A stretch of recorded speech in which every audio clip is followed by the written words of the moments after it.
তাহলে আমরা শোনা যায়। হ্যাঁ ভাইজান কোন আমরা একটু শুনি। খুব দুটো কল দিন আমাদের। আসসালামু আলাইকুম সুপ্রিয় কৃষক ভাই বোনেরা, আসসালামু আলাইকুম সবাই, আশা করি ভালো আছেন। তো আসলে আমরা আজকে হচ্ছে একটা মানে এমন একটা সময় পৌঁছে গেছি যে আমাদের আজকে টপিকটা খুবই গুরুত্বপূর্ণ, যে আমের গুটি ঝরে পড়া কারণ লক্ষণ ও প্রতিকার, তাই তো? জি। আমরা হচ্ছে সাধারণত আমাদের খুলনা অঞ্চল যেটা, সেটা হচ্ছে কিন্তু আম খুবই বিখ্যাত, তাই না? সাতক্ষীরা, বিশেষ করে সাতক্ষীরা খুবই বিখ্যাত। তো এখানে কৃষকরা সাধারণত টেন্ডেন্সি সাধারণত কিরকম, যে প্র্যাকটিস করে যে গুটি ঝরে পড়তেছে, আম যেগুলো থাকে থাকুক, কিন্তু আমাদের কিছু নীতিমালা বা কিছু নিয়ম যদি আমরা অনুসরণ করি, তাহলে আমরা গুটি ঝরা বন্ধ করতে পারি এবং কৃষকরা লাভবান হবে। আমরা হচ্ছে সাধারণত আমের গুটি ঝরার কারণ, অনেকগুলো কারণ হতে পারে। প্রথম একটা হচ্ছে প্রাকৃতিক কারণ। জি।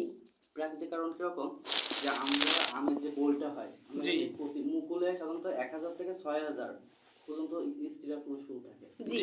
তো এর মধ্যে সাধারণত ঝরে পড়ার কারণে 1 থেকে 30টা গুটি একটা মুকুলে থাকতে পারে। জি। তো এট লাস্টে 25 থেকে 50 দিনের পরে মানে দেখা যায় 1 থেকে 2টা গুটি আছে। জি। এটা হচ্ছে একটা প্রাকৃতিক কারণ হতে পারে। কারণ হচ্ছে আম গাছের মুকুলের একটা ধারণ ক্ষমতা থাকে, অন্য গুটি সাধারণত 4-5টা যদি গুটি থাকে, এটা আমরা সাধারণত ভালো মনে করি, ভালো অনেক। যদি 4-5টা বেশি থাকে তাহলে আমের আকারটা কিন্তু ছোট হয়ে যায়।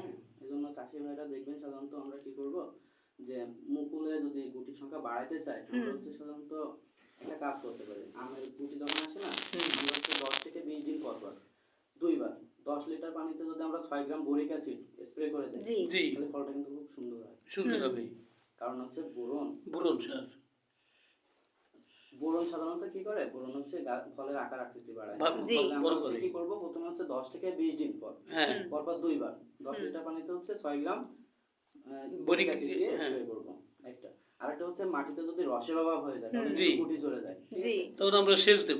আমরা সাধারণত কি করব, যে 15 দিন পর পর, হ্যাঁ, যদি বৃষ্টিপাত না হয় তাহলে 3 থেকে 4 বার হচ্ছে সেচ দিব। জি। একটা যদি করি, তাহলে আমরা হচ্ছে গুটি ঝরা রোধ করতে পারবো। জি। আরেকটা হচ্ছে আমরা হচ্ছে হপার পোকা, যেটা মধ্যে আমাদের আলোচনা হয়েছে, কাঁপানো পোকা। হপার পোকা কি করে, ওই যে রস চুষে খায়, গুটিটা ঝরে পড়ে।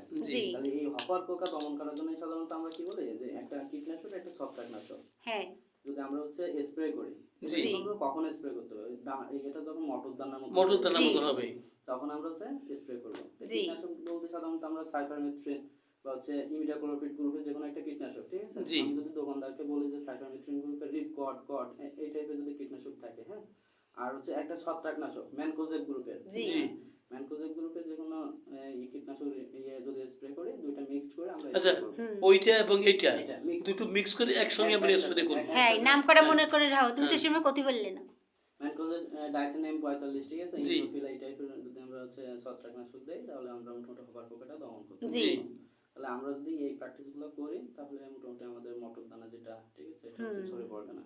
আরেকটা আছে, আমরা একটা হরমোন স্প্রে করতে পারি, হ্যাঁ, ভিটামিন যেটা হরমোন, এটা হচ্ছে প্লানোফিক্স হরমোন, হ্যাঁ। প্লানোফিক্স হরমোন যদি আমরা কি করি, যে প্রতি 4.5 লিটার পানিতে 2 মিলিলিটার যদি আমরা করে গুলায় ওটা হচ্ছে স্প্রে করি 2-3 বার, তাহলে মোটামুটি আমাদের ঝরে পড়া দমন হবে। এই আমাদের তাহলে আমরা এখন ফোন নিতে পারি, দেখো দেখি না, তাহলে এই নিয়মগুলো যদি আমরা পালন করতে পারি, এই বাইচান্স করেন, তাহলে আমাকে আমের ফলন ভালো হবে। ভালো হবে। কৃষক